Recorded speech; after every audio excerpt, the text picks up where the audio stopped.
Ibrahim Traoré, fils du Burkina, en train de parler. Suivant. On fait tout pour que nous ayons peur. Ils viennent dans nos palais. Ils nous menacent directement ou des menaces voilées. Bien sûr, nous répondons comme il le faut. Ils prennent chaque fois des exemples. Ils nous diront, vous savez, Thomas Sankara a essayé de faire comme ça, mais il est où? Il est mort. Le président haïtien, il a essayé de faire comme ça, il est où? Il est mort. Kadhafi a essayé comme ça, il est où? Il est mort. Telle personne n'a rien ici, il est en prison. Tout ça pour essayer de nous faire peur, pour qu'on devienne des lâches. Mais je pense qu'ils n'ont pas compris quelque chose. Quand nous disons la patrie ou la mort, nous vaincrons, ce n'est pas qu'une phrase, ça a tout son sens. Nous n'avons pas peur et nous n'aurons jamais peur. Ibrahim Traoré, président du Burkina Faso, un Africain comme je les adore.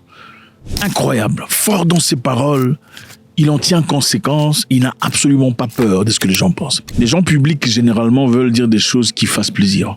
Parce que leur objectif, ce n'est pas d'être précis dans ce qu'ils disent. Leur objectif, c'est se faire aimer. Si pas se faire aimer, en tout cas, garder une certaine position de positivité à l'égard des gens. Je suis de ceux qui brûleraient toute la prairie dans l'objectif d'accomplir un dessein collectif. Et je m'en fous de ce que vous pouvez penser. Et il est évident que M. Traoré, dans la sagesse dans laquelle il coule, certainement est le même genre de personne. Donc là, il dit, les gens disent qu'il y a des gens avant toi qui ont essayé. Thomas Sankara a essayé. Président Kadhafi a essayé. Où sont-ils aujourd'hui? C'est-à-dire une façon très subtile de dire ne continue pas à te battre pour l'objectif de ta patrie. Sinon, tu finiras comme Sankara et Kadhafi. Et lui dit, quand on dit la patrie ou la mort, nous le pensons vraiment. C'est parce que nous n'avons absolument pas peur. Quand nous disons la patrie ou la mort, nous vaincrons, ce n'est pas qu'une phrase, ça a tout son sens. Nous n'avons pas peur et nous n'aurons jamais peur. Les amis, merci infiniment d'être là, c'est avec beaucoup de plaisir. Je pense qu'il est essentiel de faire ça. Monsieur Traoré, ici aussi, encore une fois, est en train de dénoncer des actes de corruption dans son gouvernement. On sait, généralement en Afrique, les gens veulent devenir politiciens, pas pour l'objectif de créer ou d'améliorer la patrie, mais pour objectif de remplir leurs poches. Et moi, je suis un ferme penseur qui pense aujourd'hui qu'il faudrait essentiellement diminuer les salaires des politiciens. Si vous voulez vraiment voir qui sont des vrais politiciens, il y a des gens qui cherchent... En fait, si vous cherchez de l'argent, c'est le business qu'il faut faire, pas la politique. Suivons ce que le président burkinabé a à dire. Suivant. Il y a aussi, au cours donc de ces semaines, assez d'événements ici à la présidence, notamment un certain nombre de responsables des différents départements ministériels que j'ai tenu à recevoir personnellement pour essayer de rediriger l'action gouvernementale en cherchant à rationner les dépenses de fonctionnement. Parce que nous nous sommes rendus compte que le fonctionnement prend tellement de place dans notre budget que nous étions obligés de lire donc ces milliers de pages. Ce n'est pas pour le plaisir des yeux, mais nous étions obligés de le lire, de faire venir chaque responsable et d'essayer de rationner pour que le budget serve à faire des investissements socio-économiques structurants de base au profit de nos masses populaires. Ok, vous avez suivi là. Nous avons remarqué que le fonctionnement nous coûte beaucoup trop d'argent. Alors il a fallu que l'on ouvre nos yeux pour lire ces pages. C'est pas parce qu'on a envie de lire les pages. C'est parce qu'on a senti que le fonctionnement seulement nous coûte beaucoup trop d'argent. Le fonctionnement, c'est-à-dire l'existence des chefs dans des départements de politique. Ça coûte beaucoup trop d'argent au gouvernement. Et ça, ce n'est pas limité au Burkina Faso. Dans tous les pays africains, sauf un ou deux, le fonctionnement coûte la grande part, le clair de l'argent que l'on disponibilise. C'est absolument malade que le fonctionnement nous coûte beaucoup trop d'argent pendant qu'on n'a même pas encore fait la fonctionnalité. C'est-à-dire nous avons été installés en politique pour faire un travail clair. Le travail n'a pas encore été effectué, mais nous dépensons déjà l'argent qui a été assigné. Alors ce n'est pas normal. Voilà pourquoi M. Traoré ouvre le livre pour comprendre qui dépense quoi. Suivant. Tous ceux qui sont passés ici, qui ont participé à l'exercice, ont reconnu que nous avons assez de dépenses dans le fonctionnement. Et nous allons continuer dans ce sens à minimiser les dépenses de fonctionnement de l'administration pour pouvoir investir mieux au profit de nos populations. Nous allons diminuer les dépenses de fonctionnement de l'administration pour bénéficier à la population. Écoutez, Africains francophones, nous allons diminuer les dépenses de fonctionnement, c'est-à-dire les bureaux, l'achetage des voitures pour les politiciens, la localisation des maisons. Je ne comprends pas comment, quand quelqu'un devient en politique, on lui cherche une grande maison, on lui donne des centaines de milliers de dollars pour s'installer. C'est absolument absurde. C'est de la maladie mentale. Voilà pourquoi Trump dit « You live in shithole countries », c'est-à-dire vous vivez dans des pays de la... Comment est-ce possible qu'un politicien qui vient à peine d'être nommé, on lui donne des centaines de milliers de dollars pour s'installer, c'est-à-dire avoir une maison, avoir des gardes, avoir une nouvelle télévision, des nouvelles voitures, pendant qu'il a été placé pourquoi? Le politicien est placé pour améliorer la vie de la population. Le peuple est encore en train de souffrir, mais vous vivez dans le... Alors M. Traoré dit niet. Suivant. Ceux qui ont compris le message, je pense que c'est le cas pour la plupart. Je les invite donc à redoubler d'efforts, à faire en sorte que nous puissions minimiser les dépenses de fonctionnement. Tout ce qui peut être économisé doit être économisé et investi au profit donc de nos populations. L'eau potable n'est pas une garantie pour tout le monde ici au Burkina Faso. Nous sommes aujourd'hui en train de lutter aussi pour la souveraineté alimentaire. Il y a tellement de défis qu'il faille économiser au maximum pour pouvoir relever ces défis-là. Malheureusement, dans ce contexte, nous nous rendons compte qu'il y a encore des brebis galeuses qui essaient de jouer avec le temps peut-être, mais nous avons passé 2 années à sensibiliser.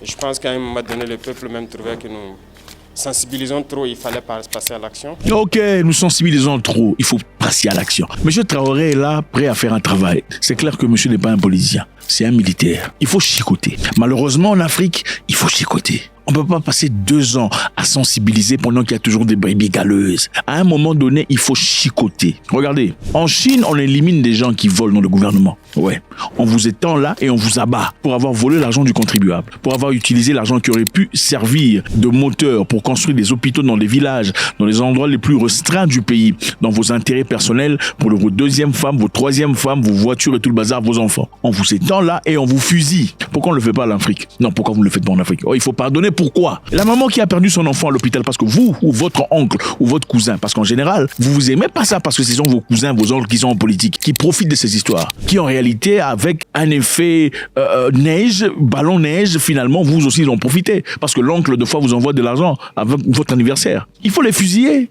Fusiller ces gens, comme ça vous allez voir si l'Afrique ne s'améliorera pas. Commencez à fusiller ceux qui volent l'argent du gouvernement. Commencez à abattre ces gens. Et on verra si l'Afrique n'évoluera pas. Ceux qui prennent l'argent du contribuable, il ne faut pas les jeter en prison, il faut les fusiller, il faut les abattre. Ils servent à quoi? Si une personne peut prioriser son intérêt personnel, son argent, ses villas, par rapport aux enfants démunis, qui ont peut-être pas des parents, des pères, des orphelins, qui ont besoin des mêmes structures, des écoles, des routes pour évoluer, pour ses intérêts personnels, vaut-il la peine de garder ces gens vivants? Il n'est pas très différent de celui qui abat plusieurs personnes à la fois. Alors comptons le nombre de gens qui perdent leur vie dans les hôpitaux. Monsieur Traoré dit assez, c'est assez. On ne peut pas faire 2 ans et avoir des brebis galeuses qui continuent à piller. Il faut passer à l'action. Suivant. Et à partir d'un moment donné, nous avons décidé de passer à l'acte. Je tiens à vous informer ici que malheureusement, au cours de ces derniers temps, suite donc à une dénonciation sur plainte, nous avons découvert un réseau de malfrats, malheureusement au sein du ministère même de l'action humanitaire. Il faut les fusiller. Réseau des malfrats, il faut les fusiller. Oui, il faut les fusiller. Ils servent à quoi? Pourquoi ils sont là en train de garder le pays dans le trou? Et ça, c'est valide pour tous les pays en Afrique. Je ne parle pas seulement du Burkina Faso. Le Burkina Faso, ici, est comme repère. Les pays en Afrique où les gens ne font que voler, les chefs.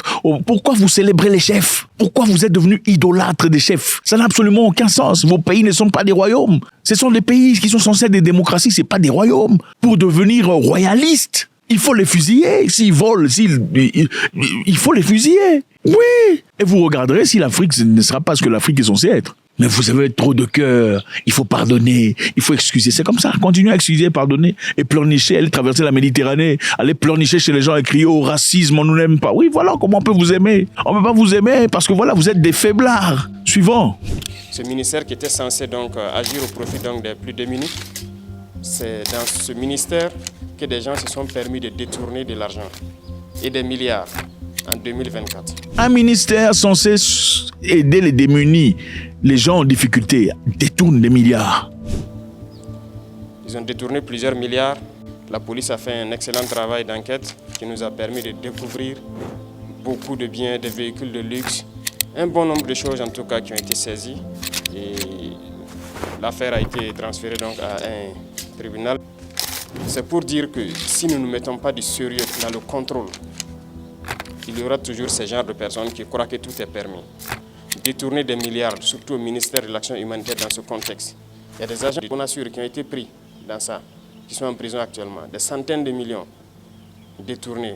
Pourquoi on ne peut pas appliquer ce genre d'histoire au Gabon, au Cameroun, en Côte d'Ivoire, au Sénégal, Bon, le Sénégal n'a pas beaucoup de problèmes comme ça jusque-là. En RDC et dans tous ces pays-là, pourquoi on ne peut pas appliquer ces mêmes principes, hein? Arrêter ces gens et en faire une référence. Il faut en faire une référence. Malheureusement, ce sont des gens qui ont été installés généralement par le chef. C'est le chef qui l'a installé parce que c'est ton cousin éloigné ou l'enfant de la cousine de son père, quelque part. Voilà pourquoi il est autorisé de...